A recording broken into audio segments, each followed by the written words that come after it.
Hiyo makubwa sana mashabiki. Tulitamani, tulitaraji na tulitegemea tungemfunga goli nyingi sana, alafu baada hapo tuwe tumefurahi. Lakini mwalimu alikuwa na mpango wake, na mpango mwalimu ndio mpango wa kuheshimika. Tumetimiza malengo, mnyama ameenda hatua makundi, inatosha kabisa. Tumeshazoea ama umekuwa ni utaratibu wenu wa kawaida sana kufuzu katika hatua hii ya group stage. Semaji ukitazama kikosi. Sasa watu wapi mliokuja msifanye vurugu. Ukitazama kikosi cha mnyama sasa hivi, matumaini yako kucheza nusu finali? Ya, matumaini tunayo makubwa sana kwa timu hii tuliyokuwa nayo. Kwanza tazama namna ambavyo wachezaji wanajitoa, wachezaji wanajituma, lakini angalia namna ambavyo tuna mwalimu mjanja kweli kweli. Ingekuwa ni mwalimu mwingine angetaka sifa za kusema ya kwamba huyu nishamgonga 3, sasa wacha na leo nimwekee full mkoko ni mgonge 7 nyingine ziwe 10. Lakini mwalimu akapiga hesabu, nataka kitu gani hapa? Nataka kufuzu, nimefuzu. Na baada ya hii leo kitu gani kinafuatia? Siku 3 baadaye kuna mechi. Wapi? Tabora. Mbali kweli kweli. Cha kufanya hapa ni nini? Nijipange na mechi ya Tabora. Kwa hiyo mwalimu ukiona hesabu zake namna hii zinakupa matumaini ya kwamba tuna mwalimu mzuri ambaye anajua kuchagua kitu gani cha kufanya kwenye wakati gani. Lakini kama haitoshi, aina ya wachezaji tuliokuwa nao, tazama utulivu wao, tazama ubora wao, namna ambavyo wanafanya vitu kwa usahihi na kwa makini na kwa wakati. Hii maana yake ni kwamba inatupa sisi imani na shauku kubwa ya kwamba hatua ya nusu finali mwaka huu Simba tuna asilimia kubwa mno kuifikia kwa mapenzi yake Mwenyezi Mungu. Safari ya Tabora Semaji ni lini? Lakini pia kikosi kinataraji kuondoka tarehe 28 tukifika salama kuelekea Tabora kwenda kuwafuata TRA United. Na mechi hii ya leo, namna ambavyo tumecheza ni maandalizi ya mechi ya Tabora. Namna ambavyo vijana wetu wameperform hii leo ni maandalizi kuelekea mechi ya Tabora.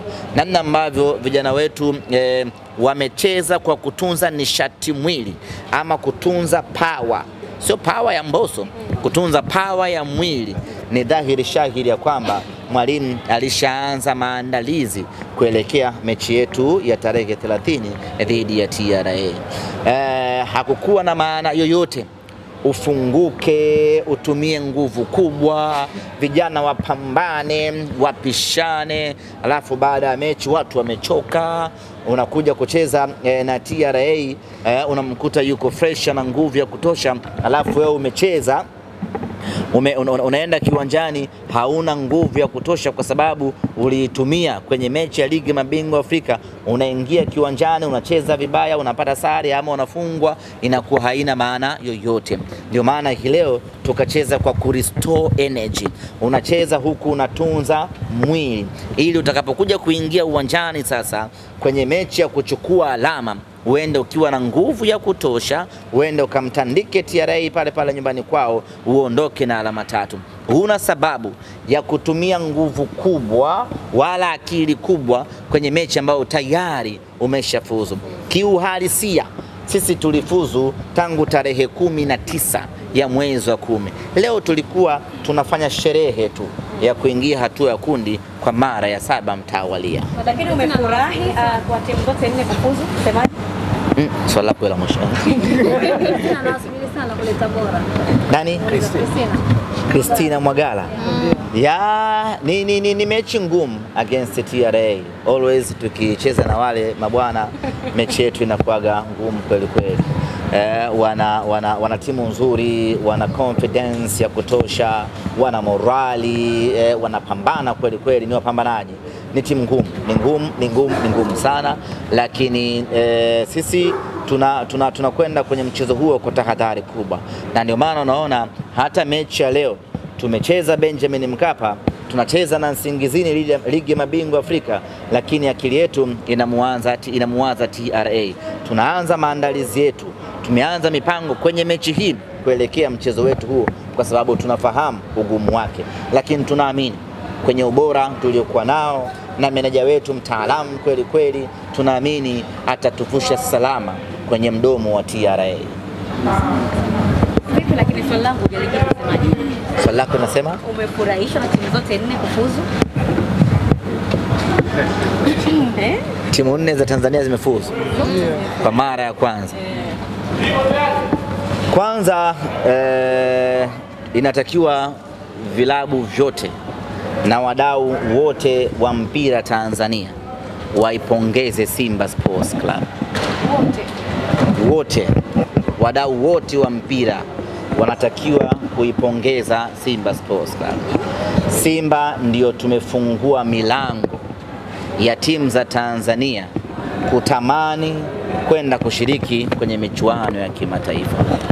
Miaka michache huko nyuma timu zote zilikuwa zinawaza kushindana locally. Hakuna ambaye alikuwa na shauku ya kwenda kushindana kimataifa. Kila mtu alikuwa anawaza tufungane wenyewe kwa wenyewe. Unatoka zako Ruangwa na Mungo, unakwenda zako Ali Hassan Mwinyi Tabora. Unatoka Ali Hassan Mwinyi Tabora, unaingia Liti pale Liti Iringa, Singida. Unatoka hapo unakwenda Sokoine Mbeya. Tulikuwa kama Watanzania tumesharidhika na maisha hayo. Hakuna ambaye alikuwa anafikiria kabisa michuano ya kimataifa. Michuano ya kimataifa tulikuwa tunapeleka timu 2 pekee, na zenyewe ikienda mechi ya kwanza, ya pili imetolewa. Na timu ikitolewa kwenye michuano ya kimataifa ilikuwa hausikii mashabiki wakilalamika kwa nini tumetolewa. Hata kama itatolewa na timu dhaifu, ili mradi tu ni timu ya nje, iwe Kenya, iwe Uganda, iwe Malawi, iwe Mozambiki, ili mradi imetolewa na timu ya nje, Watanzania tulikuwa tunaridhika kama hakuna ambacho kimetokea. Lakini Simba Sports Club tukaja tukabadilisha mtazamo, tukawaambia na wengine haya sio maisha, twendeni tukashindane kimataifa. Hawakutuelewa mwanzoni, lakini baada ya mnyama kuanza kutupa karata yake kwenye michuano ya kimataifa, hatimaye kila mmoja sasa na yeye akatamani, na mnyama alivyozidi kusogea mbele, ligi ya Tanzania ikazidi kupanda thamani, na hapo tukaongezewa slots na kutimia timu 4 za kwenda kushiriki michuano ya kimataifa. Yote hiyo ni kazi ya Simba Sports Club kuviamsha vilabu vingine ambavyo vimeamka. Kwa vilabu 4 vya Tanzania kufuzu michuano ya kimataifa kwenda hatua ya makundi, anastahili pongezi nyingi, anastahili pongezi zote, anastahili heshima kubwa ni sisi Simba Sports Club. Na kwa mantiki hiyo sisi hatumpongezi yeyote kwa kufuzu kuingia hatua ya makundi, bali wao watupongeze sisi Simba Sports Club kwa kuamsha wao kutoka kwenye usingizi wa pono na kuanza kutamani kushiriki michuano ya kimataifa, na sasa wanashiriki michuano ya kimataifa. Ni sisi ndiyo ambao tumechonga njia, ni sisi ndiyo ambao tumeanzisha njia, ni sisi ambao ndiyo tumeanzisha huu mwendo, na kila mmoja sasa anafuata. Na kwa maana hiyo nasisitiza tena, hatuna sababu sisi ambao tuliteseka kutengeneza hii njia, tulidhalilika mwanzo wake kwenye kutengeneza hii njia, tulifungwa 5-5-3 ikawa ni kawaida, lakini tulivumilia mishale na dhihaka zote hizo ili kuitengenezea Tanzania njia, na leo hii Tanzania imepata njia. Sisi tunastahili pongezi, tunastahili heshima kubwa, na kwa mantiki hiyo hatumpongezi yeyote, kwa sababu kazi hiyo tumeifanya sisi. Kama siyo sisi, mpaka wa leo tungekuwa tunahangaika tu humu kufungana tu wenyewe kwa wenyewe, na watu wameridhika. Swala la kufurahi hujalijibu wewe. Nimelezea kinaga ubaga. Msemaji baada ya mwisho pale airport, dua lako ni kwamba mbaki peke yenu. Dua imebadilika? Haijapokelewa. Vipi lakini? Kwa unairudia tena? Nitaomba nyingine. Mungu hawezi kunitupa mara zote. Hivi nye subiri. Tumesamani. Haya, ambaye hajaridhika akae hapo tumalize pesa. Nataka tusambe